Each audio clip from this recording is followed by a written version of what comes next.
Hi viewers, எல்லோருக்கும் வணக்கம். இன்று பிப்ரவரி 4ஆம் தேதி, நாளை பிப்ரவரி 5ஆம் தேதி தங்கம் மற்றும் வெள்ளியோட விலை நிலவரம் எப்படி இருக்கலாம் அப்படிங்க பற்றி இந்த வீடியோவில் நம்ம பார்த்துடலாம். அதற்கு முன்னதாக நம்ம சேனலில் சப்ஸ்கிரைப் பண்ணாமல் இருந்தால் சப்ஸ்கிரைப் பண்ணிங்க, கூடவே பெல் பட்டனை கிளிக் பண்ணிக்கோங்க. வாங்க வீடியோக்குள்ளே போகலாம். இன்று தங்கத்தோட விலை கிராமிற்கு 630 ரூபாய் அதிகரித்து 22 கேரட் ஒரு கிராம் 14,900 ரூபாயாகவும், ஒரு சவரன் 1,19,200 ரூபாய்க்கும் விற்பனை செய்யப்பட்டு வந்துட்டு இருக்குங்க. இதனை அடுத்து 24 கேரட் ஒரு கிராம் 16,255 ரூபாயாகவும், ஒரு சவரன் 1,30,040 ரூபாய்க்கும் விற்பனை செய்யப்பட்டு வந்துட்டு இருக்கு. வெள்ளியோட விலை பார்த்தீங்கன்னா கிராமிற்கு 20 ரூபாய் அதிகரித்து ஒரு கிராம் வெள்ளி 320 ரூபாய்க்கு விற்பனை செய்யப்பட்டு வந்துட்டு இருக்குங்க. இப்படிப்பட்ட சூழ்நிலை நாளைக்கு தங்கத்தோட விலை அதிகரிக்குமா குறையுமா அப்படிங்க பற்றி பார்த்துடலாங்க. தற்பொழுது இரவு 9 மணி நிலவரப்படி பார்க்கும் பொழுது சர்வதேச லெவலில் தங்கத்தோட விலை மீண்டும் குறைய தொடங்கி இருக்குங்க.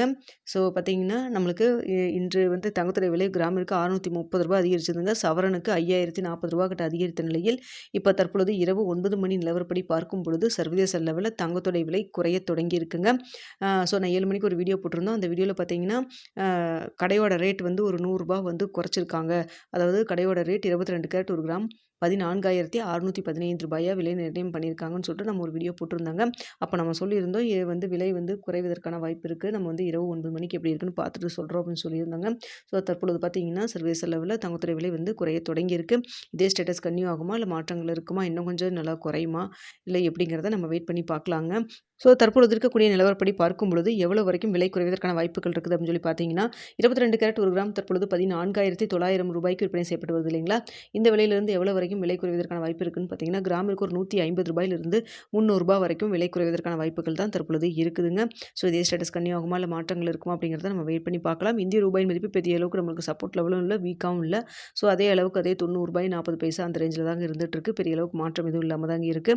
அடுத்த பார்த்தீங்கன்னா வெள்ளியோட விலை இன்று காலையில் நம்மளுக்கு விலை நிர்ணயம் செஞ்சதுக்கு பிறகாவே உங்களுக்கு ஒரு சின்ன ஏற்றத்திலேயே தான் இருந்துகிட்டு இருக்குதுங்க. இப்போவும் அப்படி தான் இருக்குது. ஸோ வெள்ளியோட விலை இப்போ இருக்கக்கூடிய ஸ்டேட்டஸ் படி பார்க்கும் பொழுது அதிகரிக்கிறதுக்கான வாய்ப்பு தான் இருக்குங்க. தற்பொழுது 320 ரூபாய்க்கு விற்பனை செய்யப்பட்டு வருது இல்லைங்களா. இந்த விலையிலிருந்து எவ்வளோ வரைக்கும் விலை அதிகரிக்கலாம்னு சொல்லி பார்த்தீங்கன்னா 3 ரூபாயிலிருந்து ஒரு 8 ரூபாய் வரைக்கும் விலை அதிகரிக்கிறதுக்கான வாய்ப்புகள் தான் இருக்குது. ஆனால் பார்த்தீங்கன்னா உண்மையாலுமே மார்க்கெட் நிலவரமும் நம்மளுக்கு வந்துட்டு இருக்கிற சர்வதேச லெவலில் இருக்கக்கூடியதுக்கும் ஒரு நல்லாவே ஒரு கேப் இருக்குங்க. விலை குறைவாக தான் இருக்கணும். ஆனால் பார்த்தீங்கன்னா நம்மளுக்கு விலை இன்றைக்கி வந்து 20 ரூபாய் வந்து கிராமிற்கு இன்க்ரீஸ் பண்ணி விட்டுருந்தாங்க. தற்பொழுதும் பார்த்தீங்கன்னா சர்வதேச லெவலில் அதிகரித்து தான் காணப்படுது. ஸோ இதுதான் வெள்ளியோடைய நிலைமை. ஸோ பார்த்தீங்கன்னா சர்வதேச லெவல் தங்கத்தோட விலை நல்லாவே ஒரு இறக்கம் போயிட்டுருக்கு. வெள்ளியோட விலை சற்று அதிகரித்து காணப்படுதுங்க. ஸோ இதே ஸ்டேட்டஸ் இருக்குமா, இல்லை மாற்றங்கள் இருக்குமா அப்படிங்கிறத வெயிட் பண்ணி பார்க்கலாம். இன்னும் இடைப்பட்ட டைம் நிறைய இருக்குது. நாளை காலையில் 8 மணிக்கு எப்படி இருக்குதுங்க அப்படிங்கிறதையும் பார்த்துட்டு உங்களுக்கு நான் தெரியப்படுத்துகிறேங்க. தங்கம் மற்றும் வெள்ளியில் இன்வெஸ்ட் பண்ணுறதுக்கு முன்னாடி பொருளாதார ஆலோசனை கன்சல்ட் பண்ணிக்கிங்க. தங்கத்தில் இன்வெஸ்ட் பண்ணணும்னு நினச்சிங்கன்னா கொஞ்சம் கொஞ்சமாக இன்வெஸ்ட் பண்ணுங்கள். இப்போ ஒரு 8 கிராம் வாங்கணும் அப்படின்னா ஒவ்வொரு கிராமாக வாங்கி வைங்க. எந்த ரேட் வந்து குறைவாக போகணும்னு பார்த்துட்டு அந்தந்த டைமில் கொஞ்சம் கொஞ்சமாக வாங்கி வச்சிங்கன்னா உங்களுக்கு ஒரு சராசரி மதிப்பு நல்ல ஒரு மதிப்பாக இருக்குங்க. இல்லைன்னா ஒரே டைமில் இன்வெஸ்ட் பண்ணிட்டீங்கன்னா டக்குன்னு இன்க்ரீஸ் ஆனாலும் உங்களுக்கு ப்ராப்ளம் ஆகும், டிக்ரீஸ் ஆனாலும் வந்துட்டு ரொம்ப இதாகுங்க. பார்த்துக்குங்க. ஓகே வியூவர்ஸ், உங்களுக்கு இந்த வீடியோ பிடிச்சிருக்குன்னு நினைக்கிறேன். பிடிச்சிருந்தா லைக் பண்ணுங்கள், ஷேர் பண்ணுங்கள். மறக்காமல் நம்ம சேனலில் சப்ஸ்கிரைப் பண்ணிக்கிங்க ஃப்ரெண்ட்ஸ்.